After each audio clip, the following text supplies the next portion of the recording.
Welcome to the Chalkboard, my fellow football nerds, for episode number 81 of Chalk Talk, brought to you by the Painted Lines. I'm your host, Shane Half, and you can follow me on Twitter at halfandhalf_TPL. I'm joined today by the best co-host in the game. You've heard him on the Tough Cover radio show. It is Mark Henry Jr. Give him a follow on Twitter at MarkHenryJr_. Mark, how are you doing this afternoon? I'm good, man. This is a great way to spend your lunch break, chopping it up with Shane on Chalk Talk. I have a little bit shorter of a window, so we don't have to do the hour and a half long podcast jokes that we always do. Somehow I'll end up sitting here for the next 2 hours, and my boss will come out and be like, "Yo, where you at, man?" I'm definitely pumped. Sorry we weren't able to get this out last night to the people, but we're on the eve of Thanksgiving. We're on the eve of a lot of football, pretty good football on tomorrow. So I wanted to hop on here and cover the rest of the league. And I'll let Shane kind of handle the Eagles stuff at the end of the pod. He does a better job on that than me anyway. Yeah, so a little bit of a strange format. We'll usually come to you guys on Tuesday night. So we're on a finite window. So we're going to jump into the rest of the league. I'll circle back at the end of the podcast and briefly touch on the Eagles. I just recorded an in-depth Eagles podcast for BGN Radio, the EPA podcast. It'll come out later today. I was on Birds of the Roundtable last night with Dibes, and we broke down Eagles as well. So if you want a more in-depth thing on the Eagles for this week, check out either of those two, but I will cover it briefly here at the end. So let's dive in without further ado. Speak of the devil, there's Dibes in the chat. Mr. Crockpot says, "What's up, guys?" Hey, Dibes.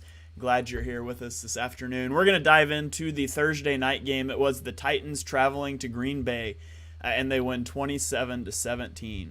The Titans in this game had their highest point total of the season and their highest yardage total of the season. They also scored a touchdown in the fourth quarter for the first time this season. Prior to this game, they had only scored 12 fourth quarter points so far this year. So don't look now. But after starting 0-2, the Titans are 7-1, with that one loss coming to the Chiefs in overtime. So the Titans are looking really good. Honestly, they look better than they did last year. They look like they could maybe make some noise in the AFC. Yeah, no, I'm always a little bit higher than consensus on the Titans, especially in the preseason, because we do this thing every single year where we all just want to get rid of the Titans. We all are like, but they're not going to do this again next year. They'll regress to the mean on what they should be talent-wise. But what we find out every week and every year is that Mike Vrabel's a top 5 coach in football. Mike Vrabel gets his guys ready for big games. And I said this before Thursday night. This was a game where, when I saw the line, this was a really, really close spread right around a pick 'em. And it ended up trending towards the Packers with some injury news. I saw the line. I loved the Titans. I absolutely loved the Titans. And then I got talked out of it. There's all these injuries. There's all these reasons that people liked the Packers. And there were good reasons that people thought the Packers could keep up what they did against Dallas, against Tennessee, which has a similar defensive kind of scheme that they're running. And I just knew every time that the collective gambling community, the collective NFL community counts out the Titans, that's when the Titans win. That's what they do best. So right before game time, I ended up placing a bet on the Titans plus a couple points in that game. And it was easy. They kind of controlled the game. They controlled the tempo. They kind of got what they wanted on offense. And, this was a game where Treylon Burks, Robert Woods both stepped up at wide receiver for the Titans, which I think is probably their biggest need, probably their biggest weakness as a team, is weapons for Ryan Tannehill in the passing offense. It's almost like they traded a top 10 receiver. But if they can get this type of production from at least one of Treylon Burks and Robert Woods, Treylon Burks, a big-time Shane Half guy, if they can kind of keep growing Treylon and get Robert Woods back into the role that he was in LA, then maybe you're right. Maybe this team can make some noise. For now, though, I kind of look at them in the same tier as Baltimore. Like, I think they're good teams. I think they're top 10 teams in the NFL, probably top 5-ish teams in the AFC. But I still, even though I'm high on the Titans, I still just can't see the Titans getting to that next level. I still can't see the Titans, with Ryan Tannehill and the lack of weapons they have, getting to the Super Bowl, other than a team like Kansas City or Buffalo, Miami, or Cincy. Yeah, I agree with that. On the Packers side, Christian Watson finally seems to be putting it together. A week and a half ago, he had 0 touchdowns. Now he leads all rookie pass catchers in touchdowns with 5 in the last 2 games. So A little bit of chemistry developing between Watson and Aaron Rodgers, which is a little scary to see. Hopefully, it takes a break this weekend. Dives asks, how far away is Malik Willis from being a quality starter? I would say probably a long ways. They did not seem to want to let him throw the ball at all when he did have to play for Tannehill. So, unfortunately, I think he's going to stay on the shelf. But hopefully, he might look nice next preseason. Something we can Yeah, look forward to watching. he looked great this preseason. So that's kind of Mm-hmm. funny that they had such little faith in him to do anything in the games he played. I don't know if that's a Malik Willis issue, if that's a Tennessee Titans offensive coordinator issue. By the way, if we're talking about the Tennessee Titans offensive coordinator, he got a DUI in Green Bay after this game. So maybe his judgment is to be questioned in general. But I will say one more thing to add before we move on Green Bay. The Christian Watson thing scares me for Sunday Night Football, assuming that Darius Slay will be spending a good amount of time on him. There's a pretty big height difference there. And we've Mm-hmm. seen in the past, it's been a couple of years, but we've seen in the past that Darius Slay has struggled against bigger receivers such as Claypool, such as DK, and there have been others. So um, I'm not saying Christian Watson's going to kill us on Sunday, but I am saying probably bet his anytime touchdown prop. Yeah. Okay, let's roll on to Chicago at Atlanta. Chicago loses this game by 3, 24-27. They did have a chance to win this game on a 3rd and 5. Justin Fields threw the ball high to David Montgomery. It goes off his hands for an interception, and they would lose the game. Cordero Patterson had a 103-yard kickoff return for a touchdown in this game. It was his 9th career kickoff return touchdown. He has 7 career touchdowns that are over 100 yards. No other player in the NFL has more than 3. So Cordero Patterson, he can change the game on plays like that. For the Falcons, this is a big game of injuries. Kyle Pitts leaves the game with an injury to his knee in the 3rd quarter. After that, they only threw for 25 yards. Justin Fields injured his shoulders in this game. He has his 5th straight game with a passing and rushing touchdown, which ties Kyler Murray for the longest streak. But I kind of feel like the Bears just need to bubble wrap him at this point. Like, Justin Fields does not need to develop as a runner. He needs to develop as a passer. So the ideal situation is that you keep losing now while Fields looks good and develops as a passer. Like, it's cool. We see he can run. You've got ideas for the offense. Now I want Justin Fields to take less hits for the rest of this season and protect that shoulder. You're muted there, Mark. The shoulder definitely affected him at the end of the game. So I don't really even have any takes on, I've seen a little bit of Justin Fields keeps getting all this credit, but the Bears keep losing. And it's like, yeah, they've given up like 49 and 40 points. And in this game, Fields got banged up. So I think Fields looks awesome. I mean, Fields is the most must-watch guy in the NFL right now. And then for the other side, Atlanta's interesting. So when Kyle Pitts went down, I saw a lot of tweets about it, obviously, as a fantasy guy. The funny thing is, I don't know if Kyle Pitts being out is going to change their offense that much since they didn't use him anyway. And I'm a huge Arthur Smith guy. Like, I've given Arthur Smith his flowers on the show in the past. And I think Arthur Smith is a guy who can do a lot with a little, and he can make a lot out of a bad situation. But sometimes he forces himself to do that. Instead of using a Drake London, using a Kyle Pitts, bringing in a Desmond Ridder, it feels like sometimes he wants to handicap himself and make it harder on himself. I'm not throwing in the towel on Arthur Smith at all, and I'm not taking away any of the compliments I paid him. They've got like $87 million in dead cap. They're right there at 5-6. They could win the division. But there is some Shanahan to Arthur Smith a little bit, where guys maybe get in the doghouse, guys don't get used enough on offense. Maybe they're doing a bit too much gimmicky or trickery stuff instead of just getting the ball in the hands of your best players. Even Cordero, his touches change on a week-to-week basis so heavily. Sometimes they use him as a lead back. Sometimes they use him in the passing game. And sometimes they don't really use him at all. So it is interesting just to kind of see the usage of the weapons in this offense, and if that's going to be a thing long-term, or if that's going to be a thing once they get their quarterback. But for this game, Atlanta figures it out. They get a win. They're right back in the mix. They're breathing down Tampa's necks.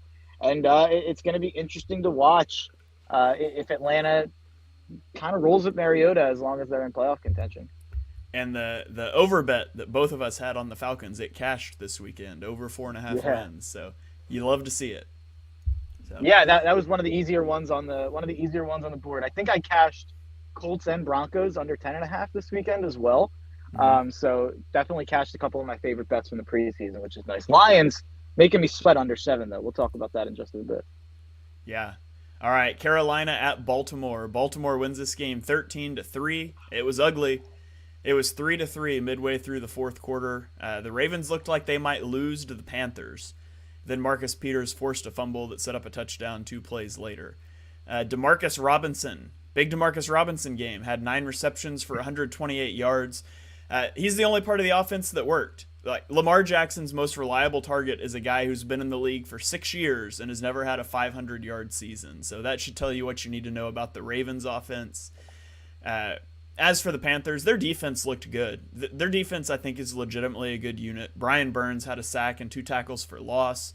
Jeremy Chin had 10 tackles. Like, this could be a good offense or a good defense if they had like an offense to go with it. So, silver linings for the Panthers. You want to lose these games. Your defense looks good. Go hire D'Amico Ryans in the offseason and draft a quarterback, and you're going to be fine. Yeah, Steve Wilkes, for whatever we want to say about him, it seems like he's done a good job getting the defense back on track there in Carolina since he's taken over as the head guy. But yeah, this was kind of one of those games where it makes you sit and think, and it's like, I know people want the Ravens to be Super Bowl contenders. Like, it seems like people want to do this Ravens top 5 conversation all the time, and the way that they're talked about is just like, oh yeah, they'll be there at the end. This was one of those games where you're like, do they have enough around Lamar at all to help out? You mentioned Demarcus Robinson, and you mentioned how crazy it is. He's been in the league for 6, 7 years, and he's never had 500-yard season. He's never had a 500-yard season with Patrick Mahomes. He Mm-hmm. played in the Kansas City offense, and he played with Patrick Mahomes, and now he's the best receiver that the Ravens have, a guy who couldn't get on the field on the Chiefs. So definitely funny to see a guy like that come in and immediately produce like he's, Hollywood Brown or Rashad Bateman, just being plugged in as the number one guy in that Baltimore offense. So I have some serious, serious concerns about Baltimore. And then, the other side of this, people are going to argue and say, oh, well, they held them to 3 points. They have a great defense. Baker Mayfield's so bad. He's so bad. He's irreparably bad. Just it's offensive watching that guy play quarterback right now. So I don't give Baltimore credit for holding them to 3. Really, I guess a little bit, but not a lot of credit there. Yeah, they did announce that Sam Darnold is going to be the quarterback this weekend. So time is a flat circle, and nothing ever changes in Carolina. A lot of interesting QB announcements within the last 24 hours. Yeah, we're going to get to one of those too here in a minute. So let's go on to Cleveland at Buffalo. Buffalo wins 31-23. The Bills' woes continued early in this game. Josh Allen has struggled a little bit. He struggled at the start of this game. He snapped out of it to lead a scoring drive right before halftime, and it felt like it changed the momentum. This is in the second half, the Bills gained 223 yards, and they scored on every possession except their final one. So they had 15 yards in the first quarter. They had 342 yards in the second, third, and fourth quarters put together. It felt like they got a running game going. Both Devin Singletary and James Cook each had 86 rushing yards, which is huge if they can get a run game going. Now, Cleveland has the worst run defense in the league. But if the Bills could get a running game going heading into the playoffs, that would help them tremendously down the stretch. Meanwhile, the Bills, they're getting healthier. Matt Milano, in his second game back from injury, he recovered a fumble. He had a sack. Jordan Poyer returned from injury in this game. So the Bills are getting healthy. If they could get the run game going, this could be – I mean, we've always thought they were good, but they could take their game to the next level if they can get healthy and establish a run game. Yeah, to me, it just felt like they came into this game and they were like, let's kind of game manage Josh Allen. Like, let's make sure he's not taking any hits. Let's make sure we keep that shoulder healthy. Let's make sure we keep him upright. And let's not ask him to do too much. I think I saw the stat was 30 combined passes and runs for Josh Allen in this game, which is the least of the last 3 years or something like that. They really took the onus off Josh Allen in this game, and I think it's smart, and it's something they should probably do next week against Detroit.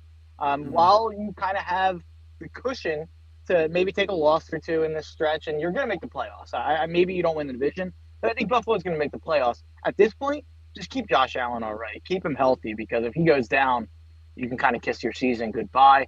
We already obviously saw him take a couple injuries so far, so you just got to make sure that he's upright and healthy when it matters. Yeah. Okay, Washington at Houston. Washington wins this game 23-10. They are 4-1 in their last 5 games, and they now sit at 6-5. Mark, if the season ended today, all 4 NFC East teams would make the playoffs, which is just kind of crazy. Houston is offensive. They only had 1 first down in the first half as Damian Pierce struggled to get anything going. You know, not the football team. The Commanders have a really good run defense. Pierce ended the game with 10 carries for 8 yards. So since week 6, the Washington defense has only allowed 15.8 points per game, 276 yards per game, and they have 12 takeaways. So Washington's defense has come on strong. Taylor Heineke has not killed the team like Carson Wentz was prone to doing, and all of a sudden the Commanders look like they could push for a wild card spot. Yeah, I mean, the Commanders were my pick to make the wild card spot preseason, and kind of felt stupid in week 3 or 4 or 5, whenever that was, when Carson Wentz looked so bad. But after week 1, I remember I was kind of gloating about that prediction. I came out and I was like, man, all these weapons around Wentz, and you got this running game, and the O-line's not as bad as you think it is, and all this stuff came crumbling down, obviously, with how terrible Wentz played. I think that they showed now. I don't think this is something where Heineke's playing like a top 10 quarterback or Heineke's playing like a top 15 quarterback. He's just managing the game. He's just playing average. He's making things happen outside of the pocket every once in a while. They have a good team. The Commanders have a lot to be excited about in terms of even on the front 7 of their defense, as well as the fact that you have a ton of weapons. Terry McLaurin is an absolute stud. Antonio Gibson, when they decide to actually give him the ball, is a stud. Brian Robinson's a bowling ball. Jahan Dotson makes plays. Curtis Samuel's been like a top 25 fantasy receiver this year. They have a lot of places to go on offense to make a play. But having said all of that, this game is much more about the Texans than it is about the Commanders, where it felt like the Commanders could have named their score in this game. They kind of let up in the second half. They didn't really drop the hammer in the way that they definitely could have. I think they scored all their points going up to 24-0. What was the score of this game? I'm sorry. It was 23-10. Yeah, I'm pretty sure they were up 23-0 or 20-0, and then Houston kind of scored those 10 at the end, and Washington didn't really push the ball in the second half. So to me, this says a lot less about Washington and more about Houston. What I'll ask you, and this kind of coincides with another game we'll talk about in just a bit, would you rather, or not would you rather, who's more likely to make the playoffs, the Washington Commanders or the New York Giants? I would need to look at their schedules. I'm not sure what they look like, but They I play feel each other better. twice. Yeah, I feel better about the Commanders. Me too. I think the Commanders are a better team. Obviously, the Giants are up a game and a half, but they play twice. I think that gives Washington a chance to kind of even that up a little bit. I think Washington's a better team. I think the Giants kind of, we'll talk about them in just a bit, but they were The clearly Giants also fool's get the gold. Eagles twice, so they've got tough games. Yeah, they have a tough schedule upcoming for sure. I think they have another Dallas game, if I'm not mistaken, as well. But yeah, they have a really, really tough schedule down the stretch. And Washington, it's not easy, but not as tough. So definitely something to watch for. If I had to make my bet on which of those two teams make the playoffs, it would be Washington. Yeah, I was going to pull up their schedule real quick and see what it looks like. Let me see if I can find it here. Okay, so Washington has Atlanta at New York, then a bye week, and then they play New York again. I hate that when they schedule like that. Then they have San Fran, Cleveland, and Dallas. They've got a pretty tough schedule. Atlanta they should win, but then it's 2 games against the Giants, the 49ers, the Browns when Deshaun will be back, and Dallas. So they've got a pretty tough schedule there. The Giants' schedule's really not easy either, though. They go Cowboys, Commanders, Eagles, Commanders, Vikings, Colts, Eagles. So I would say they each have one gimme game, and then there's a lot of tough games in there. So we'll see. We'll see how it plays out. Yeah, I think you can confidently say 3 NFC East teams will be in the playoffs. I don't think it'll be 4. Looking at how many times they play each other, I think it'll probably be 3. All right. Let's go on to the New York Giants. Not Giants. The New York Jets at the New England Patriots. Mark, if I told you Mac Jones went 23 of 27 for 247 yards and no turnovers, how many points would you think the Patriots scored? At least more than three on offense, right? Yeah. So it was Marcus Jones, not Mac Jones, who put the game away with an 84-yard punt return for a touchdown with 26 seconds left to break the 3-3 tie as the Patriots win 10-3. Uh, Matthew Judon set a new career high in sacks in this game. He currently leads the league with 13 and a half sacks for the Patriots. Meanwhile, Zach Wilson. I don't know, Mark, are you a Madden player? Do you ever play Madden? Of course, and I was actually just going to say Matthew Judon, long time been a guy of mine on Madden, a guy I All always right. take at that outside linebacker position. So I for one am not surprised to see the Matthew Judon breakout season. All right. Well, Zach Wilson, I don't know if you do this, but so many times you dial up the perfect route combination, your guy's wide open, right, and you just hit the wrong button and you throw the pick six into double coverage. Zach Wilson looks like a guy that pushes the wrong button. Like he has no clue what he's looking at on a football field, no clue what he's doing. He had negative 9.2 EPA on the day. 9 to 22 passing for 77 yards with 4 sacks. He had 44 net passing yards. The Jets had 2.1 yards per play. They were 3 of 14 on third downs. And asked after the game, do you feel like you let the defense down? He just said no. And that no, that lost him his starting job. You can stick a fork in Zach Wilson. I don't care what Robert Saleh does about his career not being done here. He's done. He will not be their quarterback again. No, he absolutely will not be.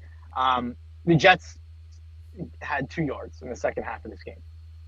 2 yards. They averaged 2.77 inches per play in the second half. I saw on Twitter. It's unbelievable stuff. This was true incompetence, and it was 3 and out every single time. I mean, it was. There were so many possessions in the second half of this game because neither team could get yards. And it's funny, the Patriots, you look at the Jets side and how they only scored 3 points. It's pretty obvious they couldn't move the ball at all. You look at the Patriots, I thought Mac Jones played well in this game. Like, I actually thought he made some solid throws. And I guess this is kind of just becoming I've become like a little bit of a Mac Jones apologist, which is shocking to me that I'm taking that stance. But I don't think he's been as bad as people want to make him out to be. He probably wasn't as good as people wanted to make him out to be last year. But I don't think he's been as bad as people want him to be this year. The Patriots moved the ball all game long. It felt like there'd be a fumble, or there'd be a back-breaking penalty, or there'd be 2 back-breaking penalties in a row from the offensive line. And it just, they couldn't put it together. But it almost feels like that the special teams touchdown kind of was karma, or it kind of was ball don't lie a little bit that they won on a punt return at the end, because the Patriots outplayed the Jets so thoroughly in this game. Maybe I feel that way especially because I had a big bet on Patriots -3 in this game, but to me it felt like the Patriots were so much better than the Jets this entire game on both sides of the ball. To me, it didn't feel like the Patriots stalling was a product of the Jets defense being really good. It was a product of the Patriots shooting themselves in the foot at all turns. On the other hand, the Jets were shooting themselves in the foot and the face and the heart and the head. They just couldn't do anything to move the ball. And I think you're right. I don't think Zach Wilson was benched for poor performance. I think he was benched because he lost the locker room, and he lost the locker room, especially with that no. And you saw it with Garrett Wilson. Garrett Wilson came out and said what you're supposed to say when your offense epically fails and your defense gives you a chance to win the game. He said it was sorry, and he said there's no excuse. We got to be better than that. All this stuff. If Zach Wilson just says that, he's probably starting next week. But instead, he Against took the no Bears, accountability, where he might Yeah. have thrown for 300 yards. Mike White's going to go off on Sunday. Mike White is going to go off on Sunday. It's funny. I wonder what the line movement – I'm actually going to check while you're talking. I am very curious to see what the line movement on that game, since they've announced Zach Wilson was out and that Mike White will be in. Yeah, you have to tell me when you find that. Yeah, for sure. Okay, I'm going to move on to the next game while you pull that up. It was the Los Angeles Rams at the New Orleans Saints. Unfortunately for Eagles fans and their draft aspirations, New Orleans ekes out a 27-20 win. Andy Dalton looked good in this game, if that can be said. He was 21 of 25 for 260 yards and 3 touchdowns. Alvin Kamara and Taysom Hill combined for 94 yards on 21 carries. Chris Olave got behind Jalen Ramsey for a touchdown in this game. So uh, I don't think this speaks too much on like the Saints figuring anything out so much as it just does that the Rams are toast and they know it. Cooper Kupp is on IR. Matthew Stafford returned from concussion protocol and he didn't even make it the full game before he left again. This is the first time that Sean McVay has lost 4 games in a row with the Rams, and they have the Chiefs up next. So, the last Super Bowl champion to have a losing record the following season was the 2003 Bucks. The Rams are 2 losses away from that, and they play the Chiefs next week. Oh, well, at least the Rams, they're not playing well. It's such a disappointing season. At least they'll get a top 5 pick. I forgot. They traded that to Detroit. And then you have on the other side of the game, the New Orleans Saints, Chris Olave and Jawan Johnson really taking steps forward to be offensive weapons. You got to think once they're able, and since they're so bad, they're 4-7, they'll get a top 10 pick. Once they use that top 10 pick on a quarterback, oh wait, the Saints don't have their first round pick. This is a garbage game. This is a terrible game where high first round picks would certainly help the futures for these teams, and they're just not coming. So a lot of interesting kind of subplots. Like the Matthew Stafford thing is crazy. His wife is pissed about the whole concussion thing, and she was going off on Twitter. And they're even being weird about it now. Like they won't say if it's a concussion or not. McVay gave really cryptic quotes in the post game.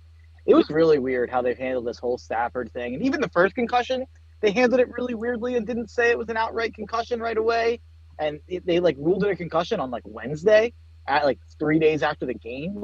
Just a lot of weird stuff going on with Stafford and concussions league wide. We saw 3 or 4 different players get concussed this week that had a concussion last week. And it's why are they playing? What are we doing when we're pretending to take it seriously a month or 2 ago when Tua got hurt on national TV? But that's all it was. It was pretend. People feel bad when you see a vicious injury on national TV. So we need to make change. But when it escapes the public consciousness and it's not the top story, people stop caring because they want their football teams to win. So it's disgusting. Hopefully that's something that gets taken care of. Outside of that, Sean McVay came back for this. Yeah, so this feels like a house of cards. I'll circle all the way back to the reporting that the Rams offered their 2023 or 2024 and 2025 first round picks for Brian Burns, and the Panthers turned it down. That was an epically bad decision. The Rams are so bad, and they're not going to be better by 2024 and 2025. That would have been such good things for the Panthers to have. This feels like a house of cards. You have Sean McVay, who talked about the grind coaching is, and he publicly flirted with leaving to go to a broadcasting booth last year. You have Aaron Donald, who flirted with retirement. You have Matthew Stafford with a messed up arm and getting concussions, and he's on the tail end of his career. It feels like to me, if any of those 3 decide that they're done after this year, they're all just going to leave. And how bad are the Rams going to be without those 3 guys in 2024 or 2025, 2-3 years from now, when they have no first round picks to get talent? Man, those are going to be top 5 picks, and the Panthers are going to look back at that as a huge mistake. Yeah, I really like Brian Burns, so it makes the conversation tough. I really think he's going to be, an elite pass rusher for years going forward. But you're right, just on an asset standpoint, 2 first round picks from a potentially very bad team for a very long time, it's more valuable than 1 very good pass rusher. So I definitely tend to agree there. I also you said Stafford, Donald, and McVay are going to all leave at the same time, right? Yeah, I think so. I think Donald and McVay definitely will. Maybe even Jalen Ramsey. You could probably throw him in that mix as well. I think Stafford will be like, I'm good. You can pay me $35 million a year, and I'll play quarterback on this bad team. That's just my thought on that. Or maybe he tries to get traded, but I don't. He's been so bad when he was playing this year. I know that there's some injury stuff there. There's some concussion stuff there. There's some tennis elbow stuff there. But, man, you are just seeing league-wide kind of the eradication of the pocket passer and the eradication of the quarterback who can do nothing to get out of the pocket. Matthew Stafford's on that list. I mean, he's not Peyton Manning. He's not Tom Brady. He can move a little bit better than that. But I think that's a big part. It's not just the injuries. I think a big part of what's going on with Stafford is the lack of mobility. Yeah, I would agree with that, and just the offensive line in front of them as well. Yeah, yeah. Okay, moving on to the Detroit Lions. They travel to the Meadowlands and they take down the Giants 31-18. The Giants had 3 turnovers in this game as the Lions jumped out to a 24-6 lead. Detroit ran the ball for 160 yards and 4 touchdowns in this game. Jared Goff was never sacked, despite being blitzed 16 times. It's the 3rd time this season that the Wink Martindale-led Giants have blitzed 15 or more times and had 0 sacks in a game. And so he's going to bring the pressure. It does not get home. Aiden Hutchinson, after a couple weeks ago, he got his first ever interception in any football game. He got a second interception in 3 games now. He also recovered a fumble, so he's playing a little bit better, or at least he's getting counting stats. The Giants' run game struggled here. Saquon had 15 carries for 22 yards. And then, just the death shot for the Giants is Wan'Dale Robinson, a guy that they overdrafted, in my opinion, who struggled. He finally has a good game, and then he tears his ACL in the game. So the Giants have lost 2 of their last 3, and suddenly their hopes of winning the division are waning as Dallas is surging, the Commanders are surging. And, you mentioned it earlier. If you're picking an NFC East team to miss the playoffs, my money would be on the Giants. Yeah, I mean, this was just everything we were expecting. You can't just go on and win 17, 14 games every week. The Giants' point differential is minus now. They're 7-3. Their point differential, I believe, is -2, -3, something like that. I think that tells you everything you need to know about this Giants team. They were getting by on a little bit of luck and also just phenomenal coaching from Brian Daboll, and he put them in the right position to win every time. He made the right decisions in crunch time every time. This team's not good enough to assume you're going to at least get to crunch time. There's going to be games where they just lose and it's not close because they don't have enough talent on the roster and their quarterback's not good enough. This was a true Daniel Jones performance in this game. I don't even have the stats in front of me, but I do know that he did lead a drive down the field that meant nothing to kill my under. It was 31-12. I had the under that ends 31-18. I know that they scored a touchdown at the end there, and he added a bunch of stats on that drive. But before that drive, he was dreadful, and he was turning the ball over. He was old Danny Dimes for a lot of this game. And credit to Detroit. Detroit's defense, after being the worst defense in football for a very long time, ever since that Green Bay game, I'm pretty sure. I think it's been 4 or 5 games now. Detroit's defense has really, really shored itself up, and they're giving up, much less yards, much less points. They're better against the pass. They're better against the run. Dan Campbell gave Aaron Glenn, their DC, a vote of confidence right before that Green Bay game and right as their struggles kind of came to a head. Seems like since that happened, the team really stepped up and Aaron Glenn has really stepped up. That defense has really taken a step to the point where I actually like the Bills team total under 33.5 tomorrow on Thanksgiving. That's a lot of points, especially if the Bills are going to do the whole take the ball out of Josh Allen's hands and let's run the ball a lot. Again, that's for tomorrow. That's for Thanksgiving. That's a gambling preview pick right there. But Detroit's defense has really impressed me, and they really impressed me in this game. They kind of cracked down on big plays, especially when the Giants were nearing midfield. It seemed like they dialed up the intensity a lot. And you mentioned Hutchinson. We talked earlier on in the year, I'm pretty sure, about how disappointing he had been. It might have even been when he got that first pick. This game, he was everywhere. He was everywhere in this game, not just the pick, not just the fumble. I felt like he was in the backfield a lot. I don't know if he got credited for a lot of pressures or sacks or whatever the case may be, but just from an eye test perspective, I watched this whole game. I thought Aiden Hutchinson was really, really impressive. I thought this defense in general was really, really impressive. I'm starting to think that I buried the Lions a little bit early. They might have an outside shot to sneak into the playoffs in the NFC. That pains me. I wouldn't bet on it.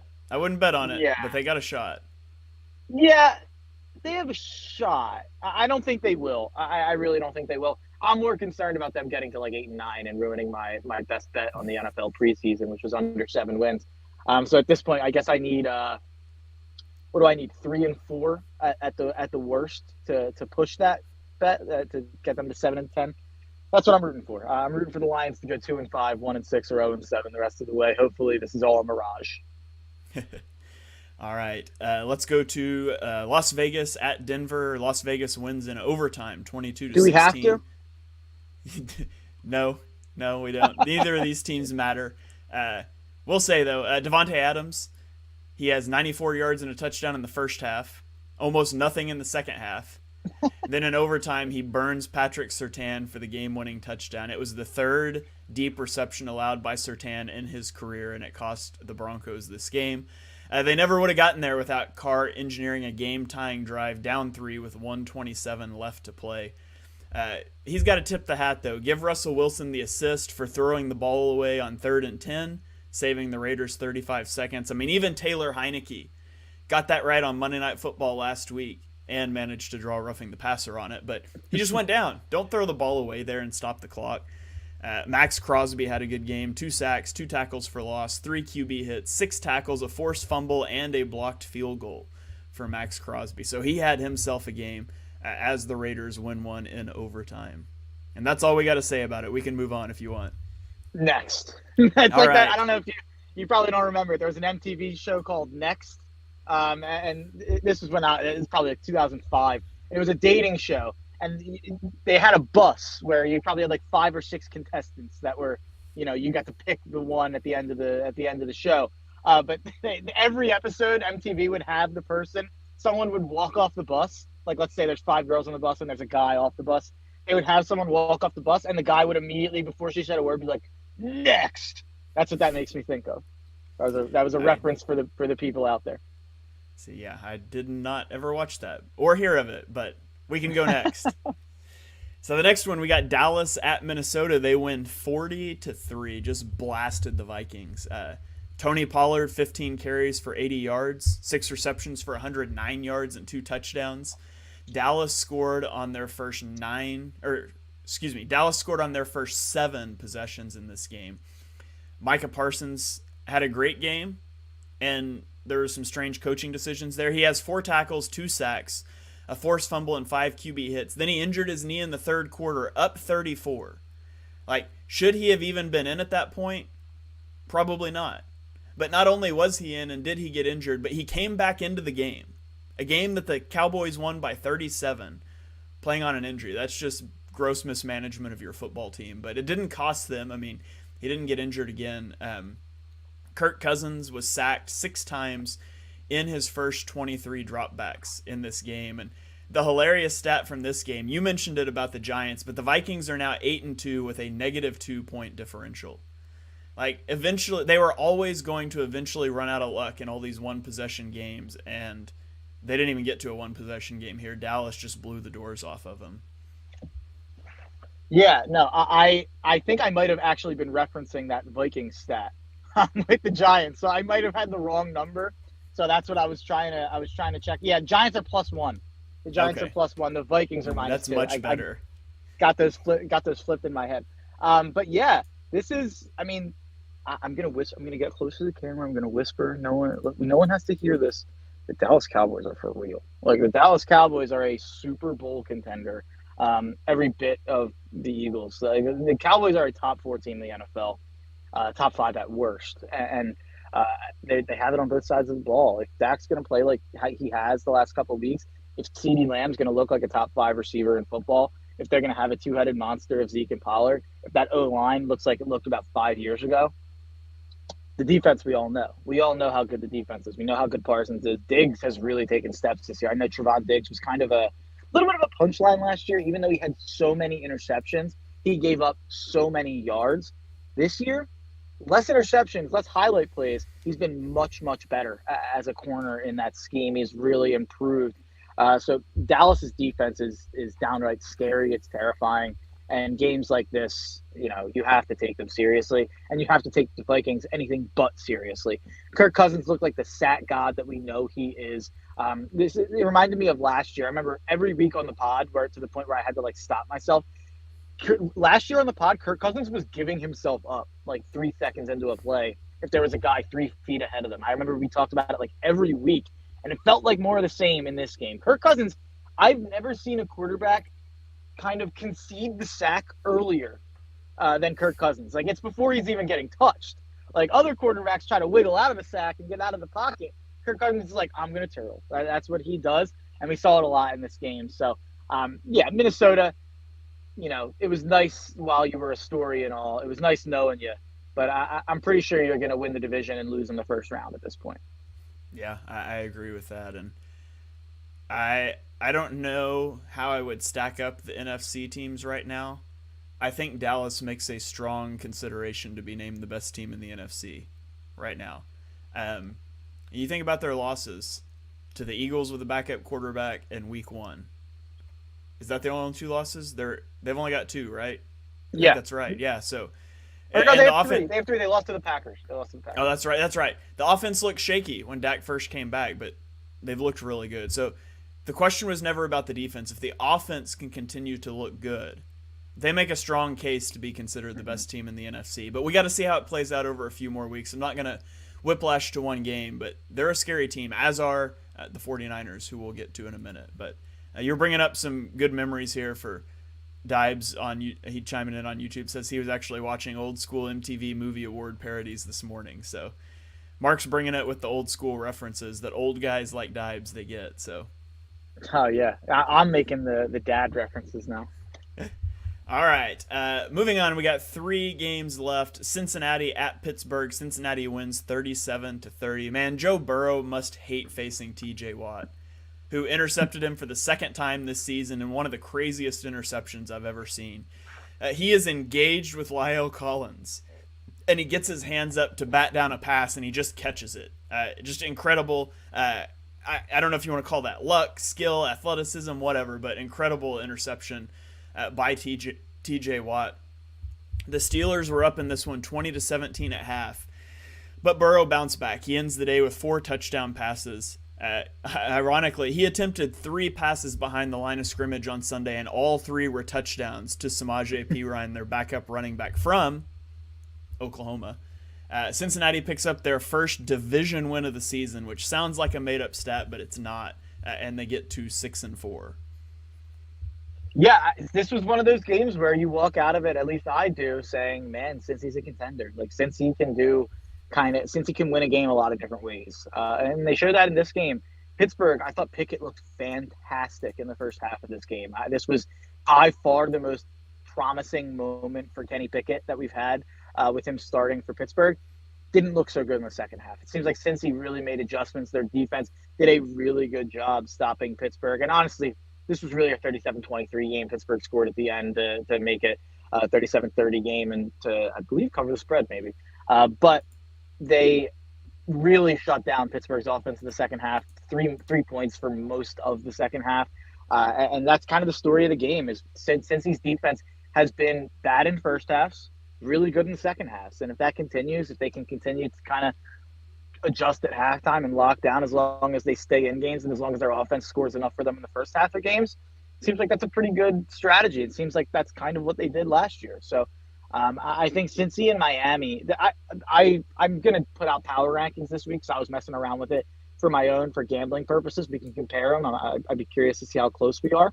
But right now, I think the top 5 in whatever order you want to put it in is Kansas City, Philadelphia, Dallas, San Fran, and Buffalo. I think that's the top 5. I think Miami and Cincy, and I think those are the 5 teams that, those are the 5 teams that are I'm probably 90% sure one of those teams win the Super Bowl. Outside of that, I think Cincy and Miami are those next 2 teams that maybe they're not in that top tier, but man, they could be. Man, they could be dangerous. They could make some noise happen. And this was a game where, T. Higgins steps up. You do it without Joe Mixon. You do it without Jamar Chase. When they get those guys back, and Mixon was just a concussion. Just a concussion. It's not really a smart way to say it, but it seems like he'll probably be back this week. And Jamar, actually, it seems like he'll probably be back this week as well. So if the Bengals can kind of get everybody back into the offense, back in the swing of things, it seems like they're going to be an absolute terror down the stretch, not just to make the playoffs, but maybe to wrestle this division away from Baltimore. Yeah, I think I would put Miami in that top tier, so make it 6, and then I would have Cincinnati at the top of that second tier. But interesting to see how that plays out. I'm pretty good. I'm pretty high on Miami at the moment.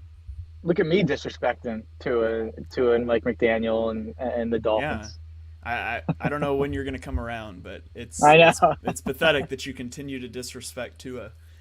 Yeah. So, okay, For moving anyone on. who's for anyone who doesn't get the joke, I am a Tua stan. Okay, just to get that out there.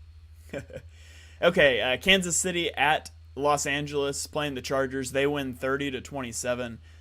Patrick Mahomes is the MVP.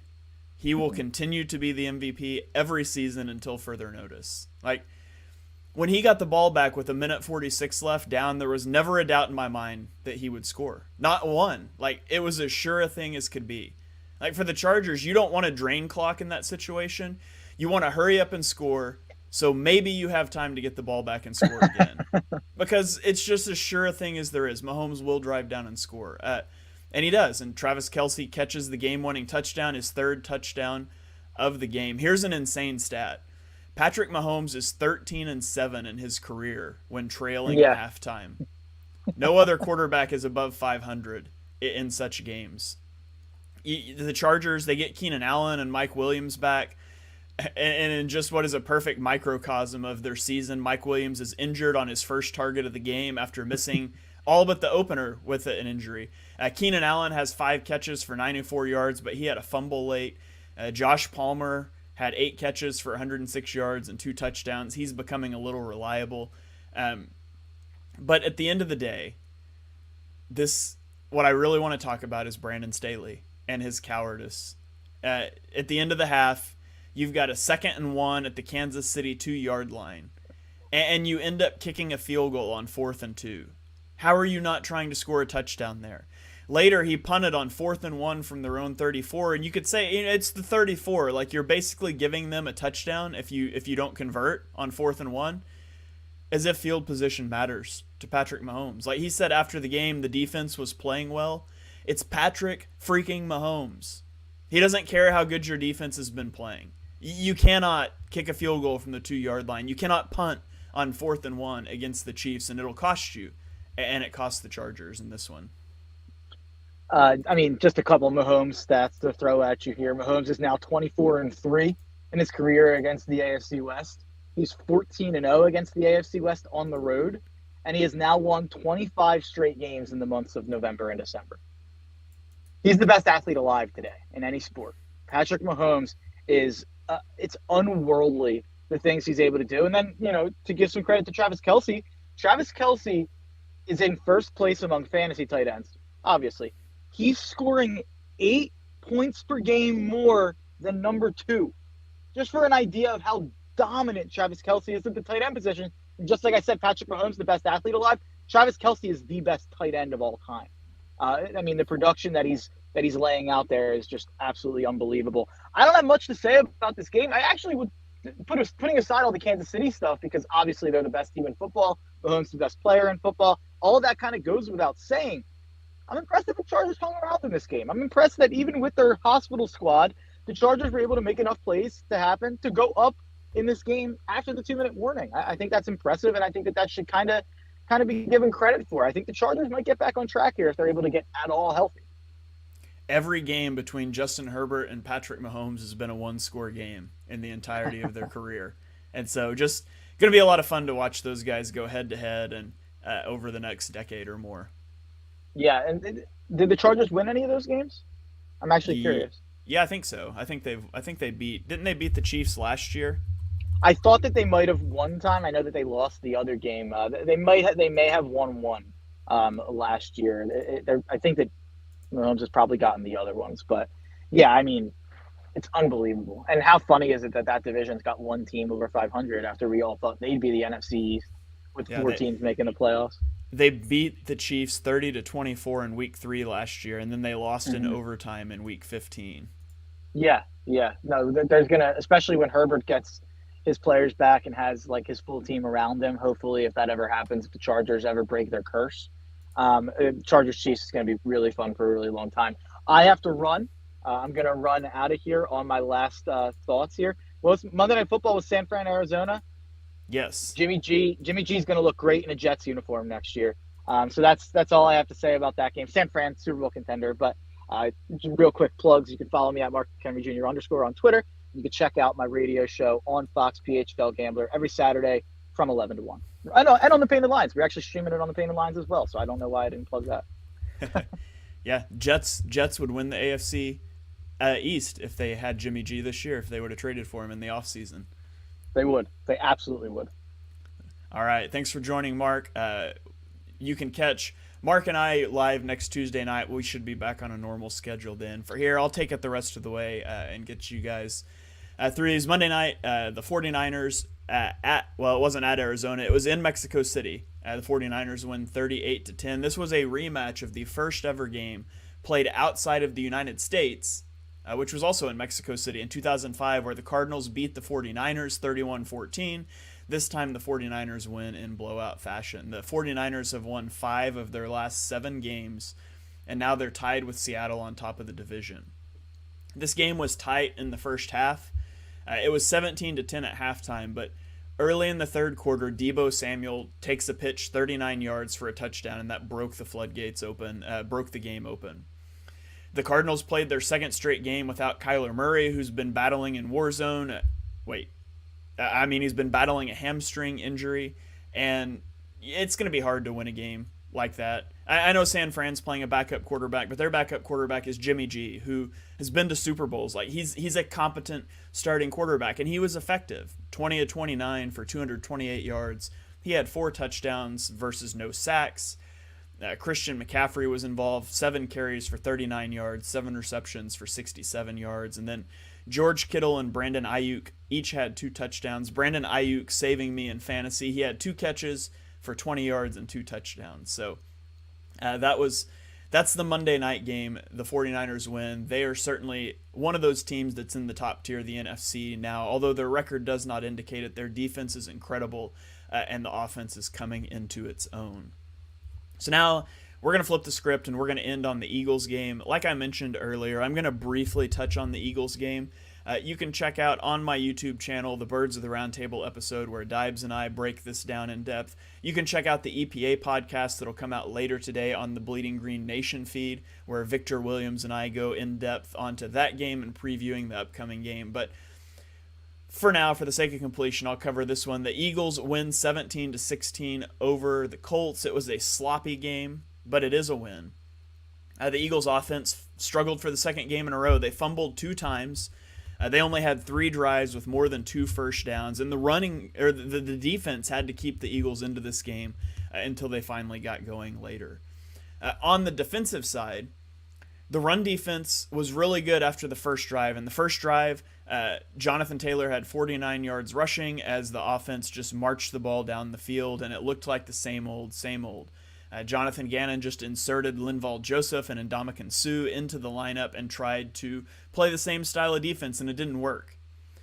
After the first drive, he made some adjustments. He started run blitzing. He started doing some different things, and Jonathan Taylor had 15 more carries for 35 yards, 2.3 yards per carry for the rest of that game. The defense played really well. They allowed 20 yards per drive after the opening drive. They only surrendered 9 points, 6 of which came on short fields after offensive turnovers, a strip sack of Jalen Hurts, and a fumble by A.J. Brown. So the Eagles are faltering a little bit over the last couple of weeks. It started on Thursday Night Football where they had a rough first half against the Texans. Then off of a long week, they lose to the Commanders. And then off of a short week, they squeak by the Indianapolis Colts. They're still 9-1. They have a 2-game lead in the division by virtue of being 1 game up on the Vikings with the tiebreaker. But they're going to have to iron out some of the problems. Dallas Goedert being injured certainly impacted this offense. I thought Jalen Hurts played a pretty good game. I'll have a film review piece coming out later today about his game. I thought he played good. Originally, I thought he looked a little skittish in the pocket. But in fact, on the All-22, there's just a lot of times nobody was open, which is a problem if your receivers aren't going to be able to separate against man coverage. So that's something to watch out for. Dallas Goedert just makes a huge impact on this offense. One key stat here I'll leave you that I think is incredible from the Eagles game before we wrap it up is Jalen Hurts is now 3rd in QB rushing touchdowns in his first 3 seasons at 21 rushing touchdowns. He trails Josh Allen, who has 25, and Cam Newton, who had 28 with 7 games to go. And so if he has one rushing touchdown per game over the next 7 games, he would tie Cam Newton's record. But he would do so in 36 starts, whereas Cam Newton had 48. So if you were ever wondering where Jalen Hurts ranks among running quarterbacks, he is up at the very top of the list. He's such a threat, specifically in the red zone with his legs. And you saw that in this game where the running game couldn't get going, the passing offense was hit or miss. Jalen Hurts was able to bail out the Eagles time and time again with his legs, moving the football. But that's going to about do it here for episode number 81 of Chalk Talk. If you enjoy what you heard on the show, and we know that you do, be sure you smash that subscribe button, turn on notifications so you don't miss the next episode. Drop us a 5-star rating and review in Apple Podcasts. It really helps us get the feed out there. You can follow Mark at MarkHenryJr_. I'm on Twitter at halfandhalf_TPL. I'm on YouTube at ShaneHalfNFL, where I've got 4 All-22 pieces up for this week, and I'll have a 5th one coming out later today. So I hope you enjoyed this abbreviated, strange episode. We are finally going to get under the hour mark. All it took was Thanksgiving week and extenuating circumstances. But I hope you guys enjoyed the show. Happy Thanksgiving to those of you that celebrate, and we'll be back next week on Tuesday night to break down all of the Week 12 NFL action. So from me, from Mark, and from the Painted Lines, we'll see you guys next time.